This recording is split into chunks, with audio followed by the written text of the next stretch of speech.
beriman, summa kafaru, murtad, summa amanu, kemudian beriman, summa kafaru, murtad, summa zdadu kufran, maka barulah tidak diterima. Bismillahirrahmanirrahim. Gadai, tahu gadai Ustaz ya? Kalau nggak tahu saya jelasin. Biasanya zaman sekarang gini Ustaz, orang punya kendaraan, kemudian karena nggak punya uang digadaikan mobilnya misalnya sama orang itu. Itu termasuk itu riba atau gimana? Kalau nggak ada seperti itu. Imam yang paling tua di antara imam yang 4 itu namanya Imam Hanafi, meninggal tahun 150 Hijrah. Suatu ketika dia berdiri di depan rumah orang, dia ada panas terik, dia berdiri di depan rumah orang, padahal di depan rumah itu ada atapnya dan ada pohon kayu. Lalu orang bertanya kepada Imam Hanafi, Imam Hanafi, kenapa kamu tidak mau berlindung di bawah atap yang punya rumah itu, dan kenapa kamu tidak mau berlindung di bawah pohon kayu? Kan lebih baik berlindung daripada kena panas. Apa kata dia? Saya meminjamkan uang pada orang ini dengan sistem gadai, maka saya tidak mau mengambil keuntungan dari dia.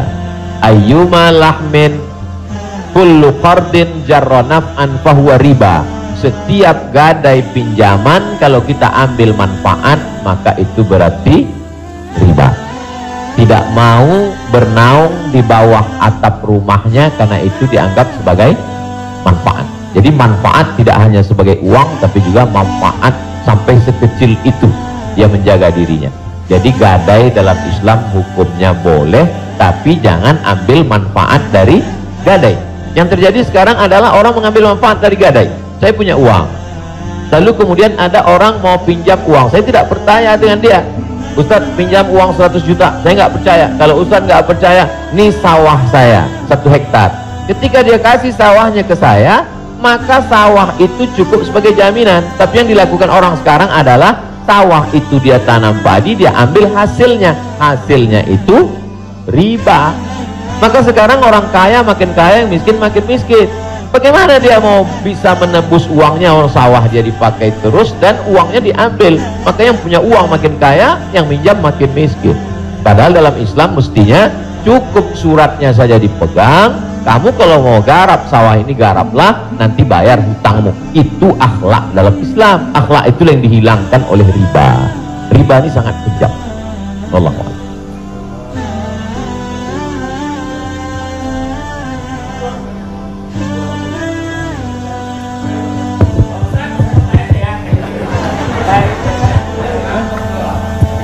Pak Ustadz, assalamualaikum. Assalamualaikum warahmatullahi wabarakatuh. Pak Ustadz, saya ini pernah Islam, balik ke Kristen, balik lagi ke Islam lagi. Itu gimana itu ceritanya Pak Ustadz? Innalladzina amanu, beriman, summa kafaru, murtad, summa amanu, kemudian beriman, summa kafaru, murtad, summa zdadu kufran, maka barulah tidak diterima. Jadi kalau Islam setelah itu dia murtad, balik lagi ke Islam, maka dia diterima. Amanu summa kafaru summa amanu summa kafaru summa zdadu kufran, nah, ini baru tidak diterima. Nah, sebab itu mudah-mudahan Bang Tigor istiqomah dalam iman dan Islam.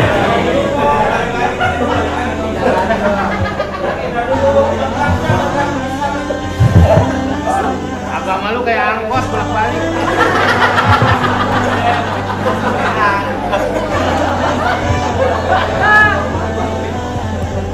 Tapi saya sudah tetap sekarang. Amin. Ya Allah. Saya udah umroh. Ustaz. Jadi Ya Allah. Jadi Bang, jalan yang benar. Insya Allah. Jadi Bang Taufik, kajian paski mungkin kerjasama dengan musyawarah supaya terus, atau kalau tidak ingin satu majelis, ustadznya nanti setelah di sana pagi misalnya, sore di paski. Kemudian ngaji ini, kalau sekedar ngaji kita nggak ada tantangan, mesti ada sosialnya, misalnya ngumpulin beras. Jadi saya sendiri tidak hanya sekedar ngaji, saya khususkan hari Jumat kedua setiap bulan saya di Pekanbaru, hari Jumat khutbah Jumat, habis itu bagi beras ke masyarakat pelosok yang sulit. Lalu siapa yang menjadi relawannya? Yaitu relawan-relawan biker subuhan, mantan petato, kemudian hijrah, pemuda hijrah. Karena kalau cuma ngaji, orang tidak ada tantangannya. Jadi saya ingin ke depan paski ngaji, kemudian ada gerakan dakwah, kemudian ada gerakan sosial, buat rumah tahfiz, lalu kemudian tidak hanya uang dari komunitas saja, buka buat yayasan, buka, kami membuka rumah tahfiz gratis untuk yatim dan segala macam, kirim ke nomor rekening berikut ini, pasang pancingnya, Allah Ta'ala memberikan. Belajar kita dari yang dilakukan oleh almarhumah, 250 yatim 40 tahun, 43 tahun bisa tidak putus. Inspiratif, inspirasi.